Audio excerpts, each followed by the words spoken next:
Crezi că fac fratea cu dă-i în bătălie. Ușor! Ăsta e! Ai scăpat de sus!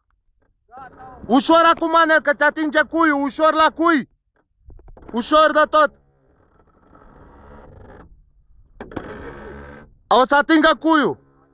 Ușor! Gata, dai drumul de tot că ai scăpat! Yeah! Să cânte Prodigy! Prodigy! Dă-te în pula mea de aici! Manea! Cel mai șofer! Ia uite-l! A, vezi tupeu acum, a?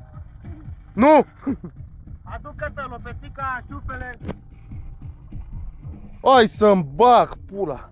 Mane, am zis să mai coboră data acum, că nu se poate. Dă-te în pula mea că era ăla de înclinație la maxim. Era... Mamă! Auzi, bă, cred că dacă eram toți în mașină, ne cărbam pe noi de strict. De răsturnai. La mai încolo, trembui, bă. Păi știi cum erați? Eu stăteam în picioare, mă, mașină, e Da, mă, da! Mamă, să mă bag picioare. Manea cel mai șofer, te filmez, Mane. Hai, dracu, să-mi gău pe stravă. Ah!